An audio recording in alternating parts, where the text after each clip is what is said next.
RRC group D के जितने भी फर्स्ट शिफ्ट में क्वेश्चन आए हुए हैं तो सारे क्वेश्चन दोस्तों आपको मिलेंगे यहाँ पे एकदम सटीक क्वेश्चन, और दोस्तों फुल डिटेल्स भी मिलने वाला है।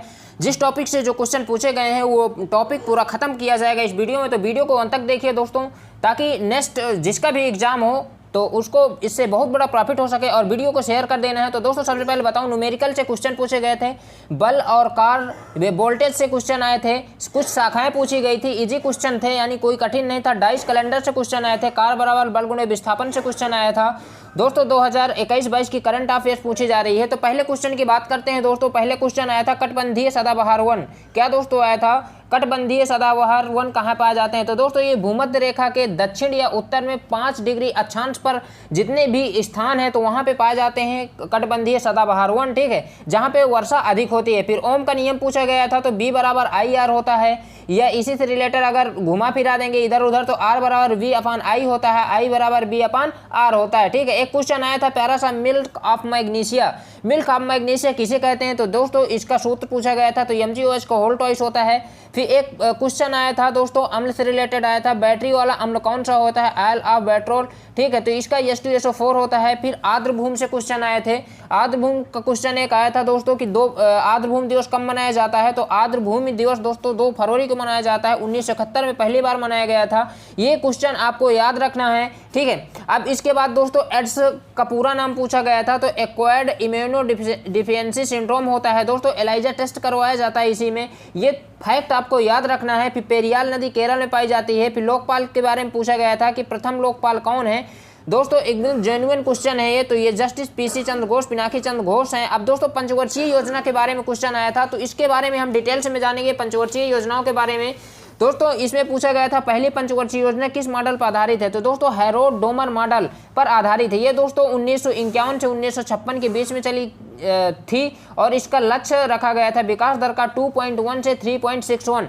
अब दोस्तों बात करते हैं पंचवर्षीय योजनाओं के बारे में। तो भारत में आर्थिक आयोजन संबंधी प्रस्ताव यानी 1934 में विश्व रवैया की पुस्तक में जो आपका प्लान्ड इकोनॉमी फॉर इंडिया में ये पंचवर्षीय योजनाओं के बारे में वर्णन किया गया है। और 1938 में भारतीय राष्ट्रीय कांग्रेस के जवाहरलाल नेहरू की अध्यक्षता में, ठीक है, ये राष्ट्रीय नियोजन समिति का गठन किया गया था। किसके दोस्तों? जवाहरलाल नेहरू की अध्यक्षता में। अब दोस्तों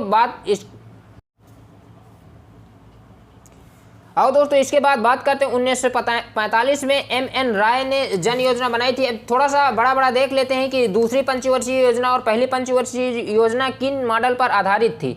तो आपने देखा पहली डोमर हेराल्ड मॉडल पर आधारित थी पंचवर्षीय, और दूसरी पंचवर्षीय योजना दोस्तों हमारी पीसी मॉडल महालनोबिस मॉडल पर आधारित थी, ठीक है। इसका उद्देश्य था समाजवादी समाज की स्थापना करना।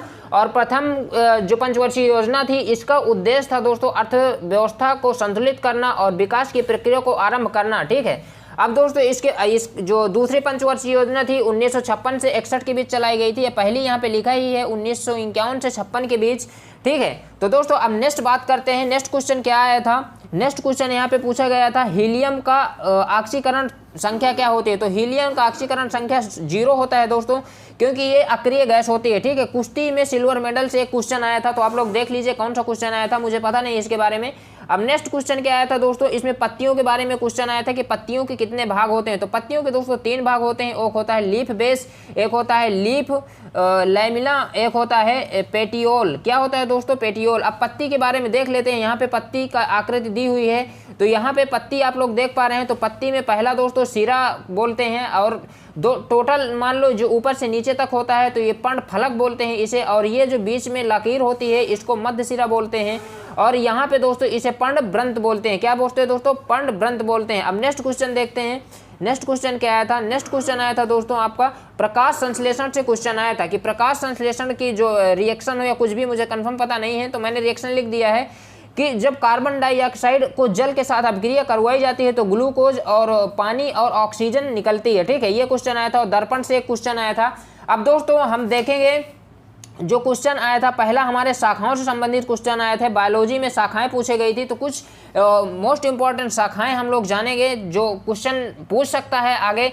जैसे पहला हो जाएगा एडाफोलॉजी, किसका अध्ययन किया जाता है? तो जीवित जीवों की मृदा के अध्ययन किया जाता है। एंड्रोलॉजी में पुरुष के बांझपन यौन संबंधी अध्ययन किया जाता है। और दोस्तों डेस्ट्रोलॉजी के अंदर एनाटॉमी के अंतर्गत इस स्नायु बंध का अध्ययन किया जाता है। एंड्रोलॉजी के अंदर पुरुष बांझपन या यौन रोगों के संबंधित अध्ययन किया जाता है। बायो इकोलॉजी के अंतर्गत प्राकृतिक वातावरण में रहने वाले जीवों के बीच अंतर संबंधों का अध्ययन किया जाता है। और डेस्मोलॉजी के अंतर्गत शरीर संरचना के अंतर्गत आयुष बंधन का अध्ययन किया जाता है। और इसी तरह डेंड्रोलॉजी के अंतर्गत वृक्षों और झाड़ियों का अध्ययन किया जाता है। टिस्टोलॉजी के अंतर्गत कृत्रिम माध्यम के ऊतकों संवर्धन का अध्ययन किया जाता है। वायरोलॉजी में विषाणुओं का अध्ययन किया जाता है। और इसी प्रकार नेक्स्ट हम लोग देखेंगे कि दोस्तों हेल्कोलॉजी के अंतर्गत अल्सर का अध्ययन किया जाता है। जेरिएटिक्स के अंतर्गत बुजुर्ग के स्वास्थ्य संबंधी अध्ययन किया जाता है। दोस्तों ये कुछ इंपॉर्टेंट थे और कुछ ऑर्निथोलॉजी के अंतर्गत पक्षियों का अध्ययन, एंटोमोलॉजी के अंदर कीट पतंगों का अध्ययन, हर्पेटोलॉजी के अंतर्गत उभयचर में जितने भी सरीसृप वर्ग के जंतुओं का अध्ययन किया जाता है। दोस्तों ये मोस्ट इंपॉर्टेंट फैक्ट थे। और दोस्तों आप लोगों को डाइस देख लेना है। और यहाँ पे बल से क्वेश्चन आया था, बल न्यूमेरिकल पूछा था, F बराबर m इंटू ए होता है, यहाँ से एक क्वेश्चन आया था। फिर इसके बाद कार बराबर पूछे था, W बराबर Q अपान T, ऐसे कुछ फार्मूला होता है, देख लीजिएगा आप लोग यहाँ से क्वेश्चन। और करंट अफेयर्स में दोस्तों 21-22 का आप लोगों को पढ़ लेना है। तो दोस्तों वीडियो कैसा लगा कमेंट बॉक्स में कमेंट कर दीजिए और चैनल को सब्सक्राइब कर दीजिए ताकि नेक्स्ट आने वाली वीडियो की अपडेट्स आपको सबसे पहले मिल सके, क्योंकि हमारे इस चैनल के माध्यम से आपको सारे जेन्युइन क्वेश्चन करवाए जाएंगे, ओरिजिनल क्वेश्चन, कोई फेक वीडियो नहीं मिलने वाला है। तो थैंक यू, मिलते हैं नेक्स्ट वीडियो में, तब तक के लिए बेस्ट ऑफ लक, जय हिंद।